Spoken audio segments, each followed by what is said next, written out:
먼저 첫 번째 질문은 좀 본질적인 질문을 드려야 할 것 같아요. 기자, 시민단체 다양한 일들을 하셨잖아요. 근데 마지막이 국회의원입니다. 정치인. 왜 정치를 선택하신 건가요? 두 가지 컴플렉스 때문에 정치를 한다 이렇게 말씀드립니다. 하나는 노무현 컴플렉스예요.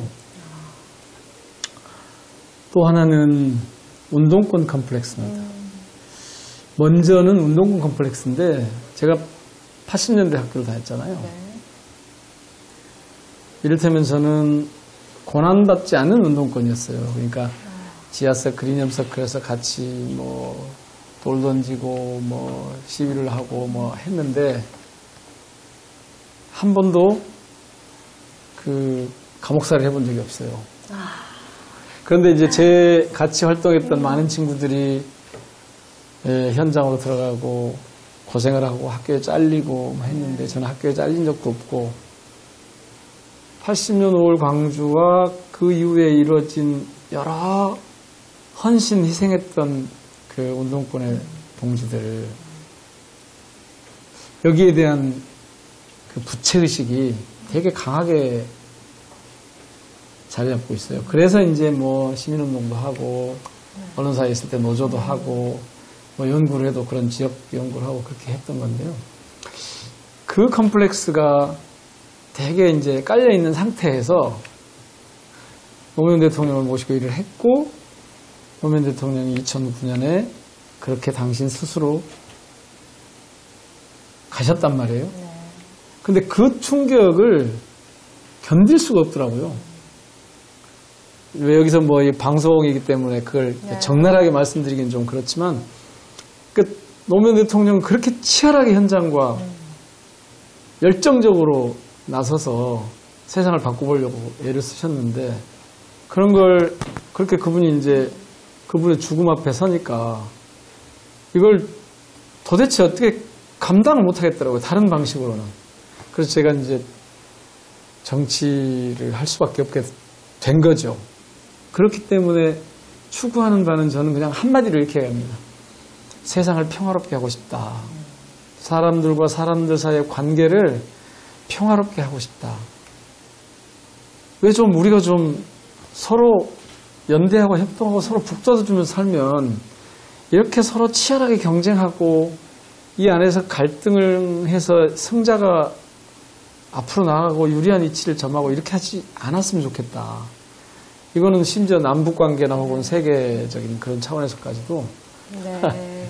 의원님께서 현재 정무위 소속이시잖아요. 이 정무위 하면 많은 분들이 조금 생소하다고 생각하실 수 있을 것 같아요. 지금 어떤 소관 부처인지 설명해 주시죠. 정무위요? 네. 피감 기관을 가지고 얘기하면 국무총리실에 이 국무조정실과 비서실이 있거든요. 네. 여기하고 국가보훈처 그 다음에 금융파트가 여기 있습니다. 금융위원회, 금융감독원 이런데요. 그 다음에 공정거래위원회. 네. 요새 무슨 갑질 어쩌고 이런 얘기 많이 나오잖아요. 네. 그 다음에 이제 소비자 보호하는 이런 영역. 이런 게 이제 저희가 소관 부처인데요. 이름이 어째 좀 잘 안 어울리는 것 같죠. 네. 그래서 크게 나누면 금융파트하고 비금융파트로 이렇게 나눕니다. 광주에 5.18이나 이 보훈 업무가 보훈처잖아요. 네. 그래서 이제 광주에서는 그 보훈처에서 할 수 있는 그런 것들이 있죠. 근래 보훈처 관련해서는 조금 시청자분들은 조금 이것은 듣기는 했어도 그게 그렇게 중요한가 싶은 그 이슈가 하나 있었어요. 근래 이제 제가 국감하면서 그걸 좀 다시 한번 정리를 좀 했는데요. 5.18 때 군인이 5.18 민중항쟁을 진압하러 왔다가 사망한 경우가 있어요. 경찰이나 군인들이. 그럴 거 아닙니까? 그 당시에 이제 이 시가전이 벌어지고 이런 게 있었으니까. 이분들을 어떻게 표현해야 맞냐. 지금 전사자로 돼 있거든요. 그런데 전사자는 우리 정부에서 전사자는 전쟁을 치르다가 죽은 경우예요. 그런데 그걸 전사자로 두면 어떻게 되냐면 광주에 가서 국군이 전투를 치는 게 돼요. 전쟁을 한 게 돼요. 네. 말이 안 되잖아요. 그렇죠. 이미 광주가 민주화 운동으로 네. 이미 다 규정이 돼서 네. 법률적으로 다 정리가 됐는데. 근데 아직도 국립묘지에 그 22명의 그 군인들 중에 그 당시에 사망한 분들이 이 전사했다고 돼 있어요. 그래서 이걸 순직자로 바꿔야 되거든요. 네. 근데 그게 지금도 안 돼 있었어요. 그래서 그런 이슈가 좀 있어서 근래 뭐 그런 걸 좀 바로 잡았어요. 이번에는 의원님의 좀 지역구에 관한 이야기를 예, 나눠봐야 할 것 같아요. 의원님의 지역구 먼저 좀 간단하게 소개 좀 해주시죠. 광주광역시 광산구 을리 제 지역구입니다. 저희 지역구가 인구가 한 23만 5천 정도 되는데 유권자가 한 17, 18만 이렇게 됩니다. 그런데 대한민국에서 가장 젊은 도시예요. 평균 연령이 가장 젊고 그러다 보니까 그 신도시가 되다 보니까 새로운 그 신도시에 필요한 여러 문화 인프라, 교육 문화 인프라가 제일 많이 필요하거든요. 그렇죠. 아이들이 많아요. 그래서 유소년 인구 비율이 가장 높은 곳입니다. 거기가. 그래서 제일 먼저 다가오는 게 뭐냐면 교육 문제입니다. 전국에 아주 유일하게 그 콩나물 교실이라고 할 수 있는, 그러니까 수안지구 같은 경우는 아까 말씀드렸지만 그 수안지구 같은 경우는 학급당 학생 수가 초등학교가 38명이나 돼요. 그러니까 다른 데보다 한 50%가 많은 거거든요. 그래서 어느 학교는 아예 학교에다가 운동장에다 임시 교사를 지어서 거기서 하고 있어요. 그리고 말씀드린 대로 여성분들, 젊은 여성분들이 많아서 이 여성분들이 조금 자기 일을 할 수 있는 그런 고민을 좀 많이 해줘야 됩니다. 사실은 그래서 제가 구청장 시절에 좀 했던 게 있어요. 새로운 직업을 몇 가지 만들어냈는데 예를 들면요. 음악 줄넘기 있잖아요. 네. 그 별거 아닌 것 같죠? 이게 영어만큼이나 방과후에 수요가 많아요. 그래서 제가 음악 줄넘기 지도사 과정을 개설을 해서 해가지고 지금 보니까 한 60여 명 되는 분들이 처음에는 그냥 취미로 시작했다가 주변 사람들과 같이 즐기다가 직업이 됐어요. 그 다음에 제가 만든 직업 중에 하나가 병원 아동보호사예요.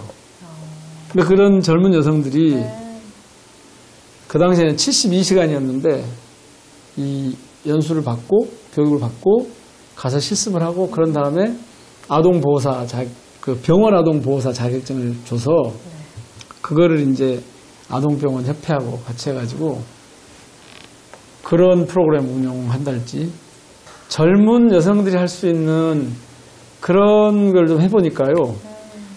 마당만 펼쳐놓으면 옛날 표현을 하면 그 덕석을 이렇게 옛날 전라도 사투리로 덕석이라 하는데 이 딱 장만 마련해 놓으면요.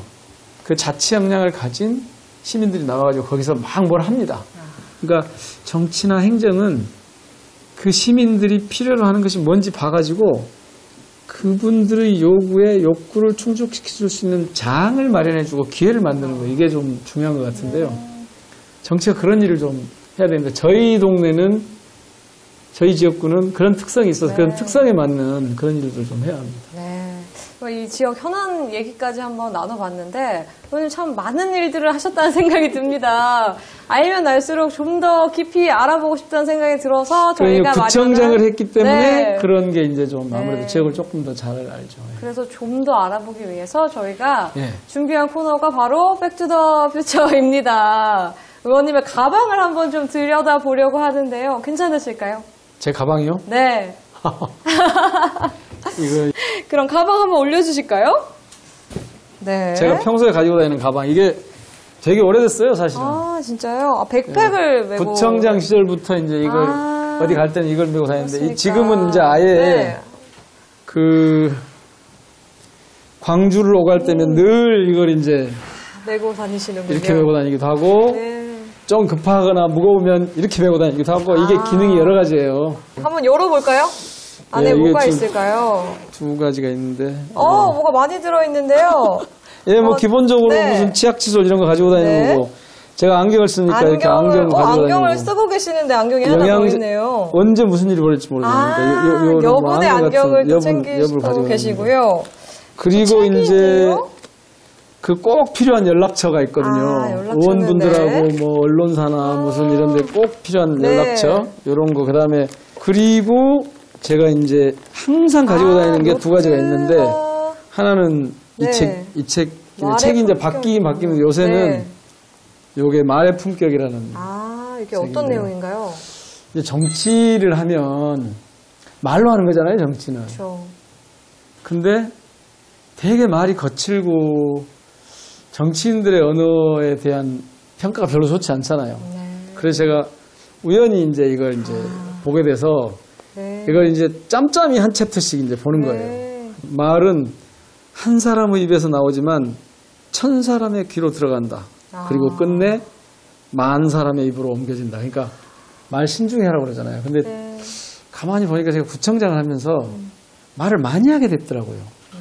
무슨 일이 있을 때마다 말을 하고 해서 말을 많이 하게 돼서 제가 말을 좀 조심해 보려고 제가 이 말의 품격이라는 네, 책을 좋습니다. 요즘은 이걸 갖고 다닙니다. 네. 전에는 뭐 또 그리고 이 수첩은 이제 네. 여기 호주머니에도 있고 제가 지금 요 촬영한다 그래서 저기 빼놨는데 네. 항상 가지고 다니는 수첩이 하나 있고 요거는 좀 특별할 때 쓰는 거예요. 어떤 건가요? 옛날에 선비들이 썼던 것 중에 하나가 뭐냐면 저는 이제 이건 제가 대학원 시절부터 저희 선생님한테 배운 건데요. 네. 차기라는 거거든요. 차기요? 차기인데 요즘은 잘 안 쓰는 말인데요. 네. 옛날 선비들은 이 차기라고 하는 걸 썼어요. 이게 뭐냐면 기록인데요. 네. 자기가 무슨 행동을 하거나 책을 읽거나 생각을 하다가 떠오르는 게 있으면 그때그때 여기다 적어놓는 거죠. 그러니까 단순히 그냥 메모하는 게 아니라 네. 자기 생각을 조금 더 깊이 있게 가져가고 구체화해가는 그런 과정에 있는 거죠. 그러니까 이제 근래 주택 문제, 뭐 부동산 문제 요걸 했는데 와. 뭐 서울에서는 이를테면 공급을 늘려라. 근데 의원님만 알아볼 수 있을 것 같아요. 아니 이건 저만 모르는 거니까 네. 이건 누구한테 공개하는 게 아니니까 뭐. 네네네. 아니 그만해요 이거. 네. 이제 여기에 뭐 별게 다 있어요 사실은 뭐 볼펜 뭐 필요하면 약 뭐 이런 것도 있고 뭐 이쪽에 가면은 사실은 꼭 필요한 게 있죠. 이런 거 있죠, 이런 거. 보조 배터리. 이런 거는 네네네. 꼭 있어야 되는 거잖아요. 그다음에 뭐 휴지 뭐 이런 거 그다음에 챙기셨고. 마스크 그다음에 뭐 심지어는 뭐 면도 뭐 이런 거 막 있습니다. 여기까지 맞죠? 좋습니다. 네, 이렇게 의원님의 가방까지 제가 좀 들여다봤는데요. 그럼 이쯤에서 우리 지역민들 위해서 노래 한 소절 해주시면 너무 좋을 것 같은데 의원님께서 혹시 평소에 좀 자주 부르는 노래가 있으실까요? 제가 앉아서 노래 불러본 적이 없어가지고 큰일 났는데 제가 좋아해서도 이지만 좋아하는 분들이 많아서 부르는 노래가 하나 있어요. 특히 구청장 시절에 그대만이 정말 내 사랑인데 눈물이 나네요. 내 나이가 어때서 사랑하기 딱 좋은 나이인데 뭐 이런 노래인데요. 네, 이게 뭐 어떤 이 노래를 왜 네. 이제 구청장을 하면 되게 어디 가면 노래를 시켜요. 그렇죠. 그런데 이제 그 전에는 그냥 뭐 옛날 뭐 운동권가요 어쩌고 이런 걸 막 좀 불렀거든요. 불렀는데 언제 보니까 이 내 나이가 어때서라는 노래가 저는 연세 드신 분들만 좋아하는 노래인 줄 알았거든요. 아이 그 초등학교 다니는 애들이랑 꼬마들 그 다음에 젊은 그 여성분들이 다 좋아하는 거예요. 갈 때마다 좋아하고 특히 어디를 좋아하냐면 제가 같이 꼭 이걸 하자 그러거든요. 사랑하기 딱 좋은 나이인데 그때는 딱 같이 해요. 그래서 제가 이 노래를 많이 부르게 됐습니다. 네, 아마 시청자분들도 보시면서 딱 좋은 나이라고 아마 부르셨을 것 같습니다. 네. 이제 저희가 드디어 마지막을 향해 가고 있습니다. 저희 마지막으로 흰 도화지를 준비해 봤습니다. 우리 지역 국민들, 우리 주민들과 국민들에게 4년 후 나 민영배는 이런 국회의원으로 남고 싶다라고 생각하시는 이제 문구가 있으면 적어주시면 됩니다.